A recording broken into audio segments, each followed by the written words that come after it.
This episode of Destructoid is brought to you by Netflix.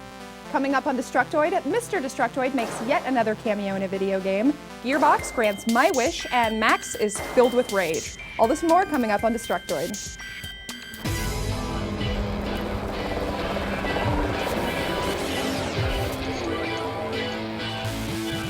Welcome to Destructoid. I'm Tara Long. And I am Max Scoville. Happy Wednesday, Max. I know you're tired of hearing me wish you happy like days of the week, but it's been a really good day today. I got my stuff squared away for PAX. Oh, so I'm going. You're going to PAX. I know. We're both going to PAX. I know. You guys, less than a month away. You guys better start moisturizing your hands for touching her face, because you can do that. There's going to be a booth. My face is greasy enough, thank you. Pay me $25 and I'll let you touch your face.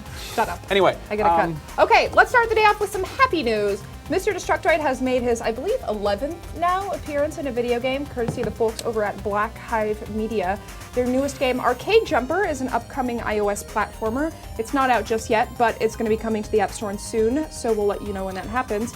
But in it, you play as Eddie, a kid whose little brother gets sucked into an arcade machine, so you have to hop in there and rescue him by beating a whole bunch of different arcade-style games. Very cool. Here's the extra cool part. If you don't feel like playing as Eddie, you can choose Mr. Destructoid as a playable character, and he comes with a little orange and gray Nintendo zapper, which is cool. So thank you, Black Hive. You guys are awesome. Go check their website out if you haven't yet. It's blackhivemedia.com, and they've got a bunch of cool-looking iOS games. So in the meantime, if you're watching this, and if you are in the process of creating a video game and Mr. Destructoid is not in it, you have failed, and you need to reevaluate your choices in life. Yeah, that's fucked up. That's that there disgusting. are games in production that don't have him in them. I'm personally sickened. It's disgusting. I don't even want to talk about it. Anyway, while we're on the subject of important choices and decisions and morality systems, it seems like a lot of the people have been holding out for a Game of the Year edition of Red Dead Redemption. The BBFC, the British Board of Film Classification, has a listing for a new release of the game, which would include the Undead Nightmare DLC. Which is one of the cooler zombifications of recent games, possibly because the zombies are also cowboys. So that could be a thing. I'm not sure if it's fair to call it this a Game of the Year edition, since it was originally released in May of 2010, but if you're like me and you've been waiting to buy a copy with all the bells and whistles attached, you might want to keep waiting. Rockstar has not made an official announcement yet, but when they do, we will let you know, and you could go buy it. Little fun fact, I actually, about a little over a year ago, I turned in my audition for this here hosting gig, and it was me giving my thoughts on Red Dead Redemption. Hi, I'm Max Scoville, and I want to talk to you about Red Dead Redemption. Like that baby face. The good, the bad, and the ugly about it. It's the latest release from Rockstar, and if you're familiar with Grand Theft Auto, you're pretty familiar with this. You can go around and just be ridiculously mean to lots of people for no apparent reason, or you can actually follow the story. Okay, yeah. That's cool, but I have news that's like way more important than that. Borderlands 2 is officially a thing that is happening. Applaud, everyone, you over there, applaud right now. Eurogamer leaked the announcement a day before Gearbox actually confirmed it via a super secret source who claims that the game's been in production for a while now. Well, now we know that's true. After hearing that, Eurogamer reached out to Randy Pitchford, who said, quote, "We've only announced what we've announced. If we haven't announced it, it does not exist." Less than 24 hours after that, Gearbox put up the official website for Borderlands 2, revealing a projected release date of sometime between April 2012 and 2013, which is a very long time to wait. But that'll be coming out for Xbox, PS3, and PC. Not many details about the game on their website yet, other than to say that it'll feature all new characters, skills, environments, enemies, weapons, and equipment, which come together in an ambitiously crafted story. I'm sure all games say that, but if you want to learn more, go pick out the September issue of Game Informer, which will have this lovely image gracing its cover. You can also just go to GameStop and they'll try and sell you a subscription. Yeah, That's that too. what happened to me. They trap me. Yeah, well, it's going to have like 12 pages of content in it and exclusive details and screenshots and all this kind of good stuff, so needless to say, I'm going to be reading it. Gamescom, which is happening from August 17th to the 21st this month in Germany, is going to be showing off the very first look at the game. But if you can't make it out to Germany for whatever reason, they're also going to be showing it off at PAX this year, which Max and I will be at from August 26th through 28th. Are you excited? That's going to be great. I'm excited. Are you excited for Borderlands 2 at all? Did you play the first one? I played a little bit of the first one, but I played it after coming off Fallout 3, and it kind of paled in comparison. I don't get me wrong, I love the driving and I love the art direction. I just wish that they'd used the art direction on like some more variety because I seriously just killed ugly dogs the whole time I played. Well, the original Borderlands is one of my favorite games of all time, and I think people have got a lot of expectations now riding on for this one, just because it's been a few years now. I think the first one came out back in 2009. And I remember we heard for a little while they were talking about Border Worlds, possibly making it into an MMO, which actually would have, you know, the gameplay would have lended itself quite well to that, I think. But I'm kind of excited it's going to have, you know, the single player experience because that was one thing I noticed is on the cover that they showed it almost looks like it's raining, and I kind of thought about that, and I don't think I've played like a post-apocalyptic game where there's actually rain. Is there rain? Like it's always dry in Fallout. Like what's up with that? I don't remember it ever raining in the original Borderlands. Yeah, that's good. That could be cool. It could just be gross acid rain that melts your clothes off, and you have to go get new clothes. You just run around naked, getting bit by gross dogs. Anyway, if you want to play that at PAX, that is all yours. Have fun with that. I only play like post-apocalyptic video games that are published by Bethesda. So speaking of which, stay tuned after the break because I have a preview of Rage. More than 23 million members, Netflix is the world's largest subscription service, instantly streaming TV episodes and movies over the internet. For one low monthly price, Netflix Unlimited members can instantly watch TV episodes and movies from your TV, computer, or your home console like your 360, PS3, or Nintendo Wii. And with Netflix, you can cancel anytime, which is always wonderful because sometimes canceling is really tough to do, you know? You want to cancel a service? Sometimes you gotta call them up, which sucks. Anyway, you can get your free trial membership at Netflix by going to netflix.com/Destructoid and signing up now, and be sure to use that URL so they know that we sent you. And I recommend doing so because it supports our show, and we like to sit up here and pretend keep like us we know in Top things. Ramen and Paps, please. Yeah. Anyway, today the talk of the town might be Borderlands 2, but yesterday, Rage was all the rage. It's the latest game by id Software, those guys who made Doom and Quake. But because it's a brownish post-apocalyptic shooter with vehicles, a lot of people have written it off as a Fallout or Borderlands knockoff. I got to go hands-on with the game last week, and I came away with a few thoughts. The game starts off with a brief cutscene explaining that some Earth folk have been living in space things called arcs. Similar to the vaults from Fallout, you play as one of the arc dwellers, and your arc comes crashing down to Earth, and you're left to fend for yourself in a scorched wasteland. So immediately upon starting the game, you're attacked by bad guys, and this guy shows up in a dune buggy named Dan Hagar, and he sounds freakishly like John Goodman, and I kept expecting him to sound like, say like, "Over the line," or "Shut the fuck up, Donnie!" So from there, you're in Dan's debt. He gives you missions to go on in exchange for equipment like shotguns or dune buggies.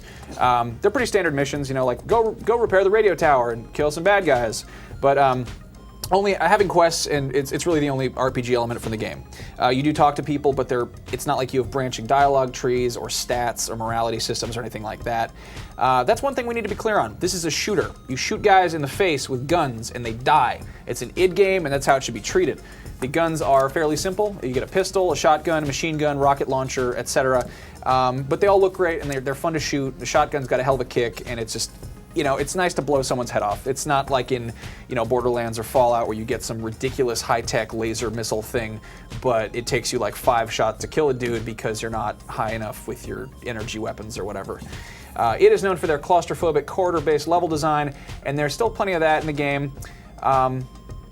The part of the game I played didn't quite seem like a true open world experience, like exploration-wise, but it's a lot more expansive than any of id's previous offerings, and to be fair, I only played the first few hours.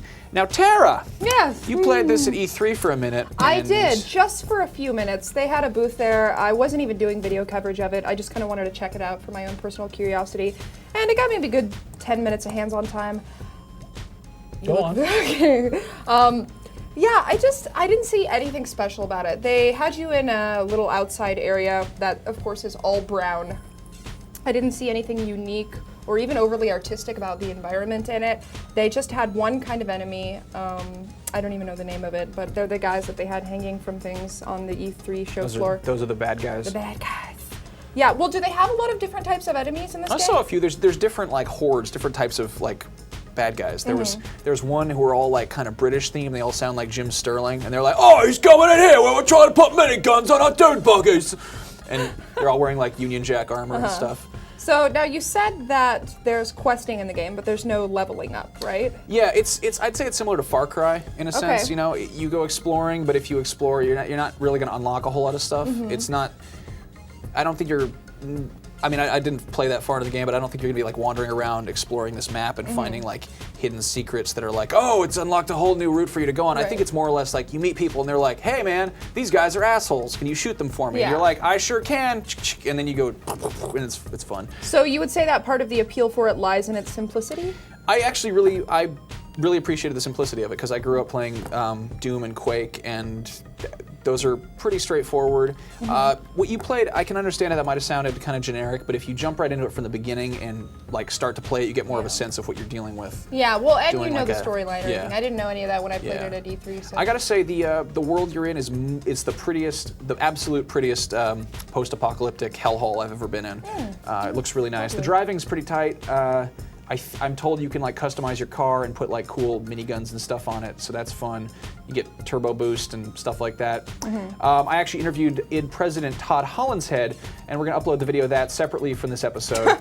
Did you do it in complete darkness? Yeah, it's where people were playing games. They're not gonna turn on the lights. They actually closed all the shades and I'm like, I'm gonna get scared, aren't I?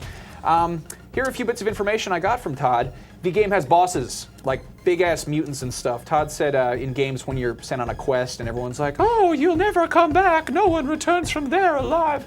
They want to like make it kind of obvious why that's the case. Like have, you know, giant motherfuckers who you gotta kill. I asked him what his favorite weapon was because I always grew up, you know, loving the BFG 9000 and the, you know, double nail gun and stuff like that from id games. And he was like, yeah, the crossbow's pretty cool. And the rocket launcher's neat, and I'm like, the rocket launcher? Okay, whatever. And he's like, no, it has a little display screen on it.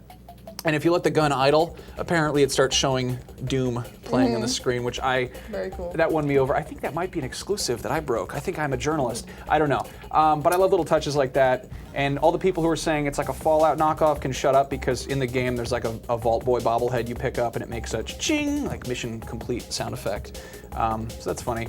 I don't know, initially I was writing this off as another Fallout or Borderlands, but it's not. It's a new id game. So if you want to play a good shooter, play that, because some of the elements are sort of old school, you're just shooting guys, and some of the elements are more modern, like taking missions and driving around in cars and stuff. But in the end, you're getting 15 to 20 hours of gun violence and monsters and really good graphics.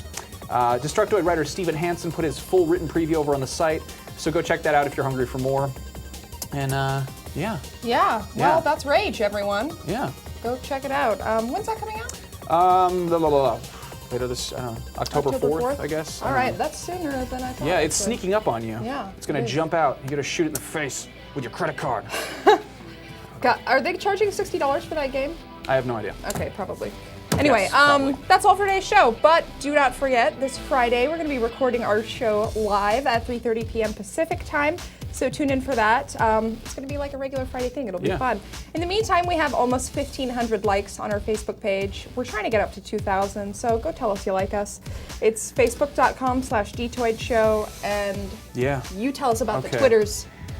You guys have to tell us you like us, and you need to subscribe to our YouTube channel. Otherwise, we're never going to save the Teen Center. And follow us on Twitter. It's @DtoidShow, and you can follow her @TerraLongest down a dark alley when she's walking home from work, and you can follow me @Max Scoville to hell and back. And kiss us softly on the forehead and tell us you love us. All right, see you guys Friday. Take it easy.